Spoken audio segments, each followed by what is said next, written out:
얼마 전 기사에서 보셨을 텐데요. 2020년도 하반기 보증 C수소 선발이 완료되어 발표되었습니다. 20마리의 보증 C수소가 선발되었는데요. 1329부터 1358까지 선발되었고, 기사에 따라 5마리가 현재 판매되는 C수소 정액 능력 중 상위 10%에 포함되었다고 하니 선발된 두수 중 25%가 10% 안에 들어간 것으로 높은 형질들의 C수소가 선발되었다고 볼 수 있겠습니다. 한우개량 사업소의 C수소 일람표를 통해 각 개체별 EPD를 확인해 보았습니다. 우선 말씀드리기에 앞서 당연히 유전 형질과 관련된 내용을 포함하고 있기에 높고 낮음을 말씀드릴 수밖에 없으나, 본 영상은 C수소의 동결 정액을 선택하는 데 있어 어떠한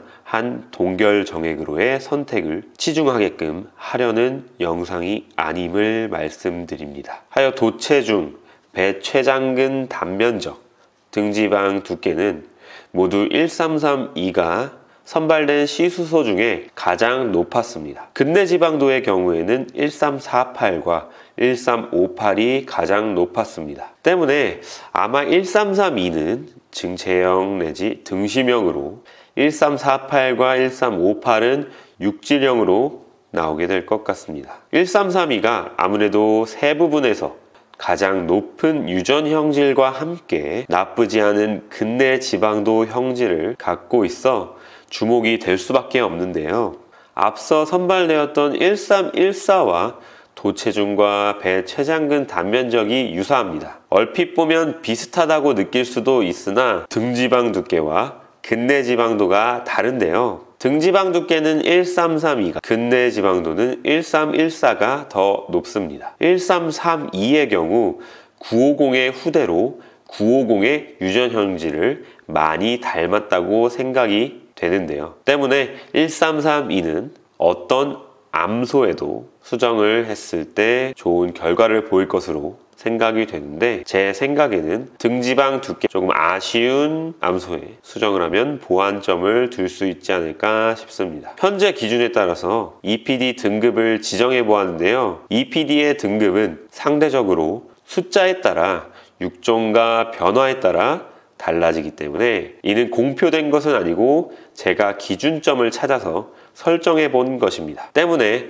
아마 다음 달에 나오는 결과상에서는 조금씩 다를 것으로 보입니다. 이 등급 기준으로 봤을 때 가장 균형적인 올 A는 1332, 1337, 1339, 1342로 수치들을 전반적으로 봤을 때 4개의 보증 C수소 모두 어느 정도 좋은 능력을 가지고 있다고 사료됩니다. 이를 도체중 중심으로 나열해보면 20마리 중 19마리가 모두 A입니다. 이번에 보증 C수소 능력들을 보면서 확인을 해보니 등급별로 나뉘어지는 지점이 A 아래로는 굉장히 협소하다고 느꼈는데요. 무슨 말이냐 하면 도체중의 경우 14 이상이면 A, 9.06과 14 사이면 B 이런 식이고, 배췌장근 단면적은 3.2 이상이면 A, 2.2와 3.2 사이면 B, 등지방 두께는 마이너스 0.62 이하면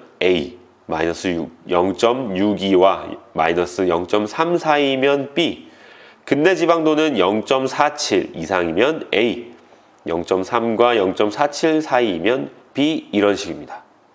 뜯어보면 이 사이점이 협소하다고 생각이 들었습니다. 물론 이 등급은 상대적인 평가로 결정됩니다. 하지만 이렇게 나뉘어 있다면 A라고 해서 다 엄청 높은 유전 형질은 아니다. 물론 A면 충분히 좋습니다만 A 안에서도 변화의 폭이 크므로 EPD의 숫자를 확인하는 것이 조금 더 정확한 평가를 내릴 수 있다, 이렇게 생각해 볼 수 있겠죠. 마지막으로 1332의 경우 현재 나와 있는 보증 C수소의 유전 형질 중 도체종은 4위, 배췌장근 단면적은 1위, 등지방 두께는 5위, 근내 지방도는 28위 정도에 위치하고 있습니다. 보도자료상 24개월령 유전 능력 근내 지방도가 플러스 2.11점인 것으로 보아 근내 지방도 EPD 값은 상향 조정될 것으로 생각됩니다. 이번에 선발된 보증 C수소들 대부분 높은 유전 형질을 지니고 있어서 앞으로 개량에 더 힘이 될 것으로 보입니다. 이 6종가는 항상 상대적이라는 것을 기억해 주셨으면 좋겠습니다. 하반기에 새로 평가된 6종가는 어떻게 설정될지 궁금하네요.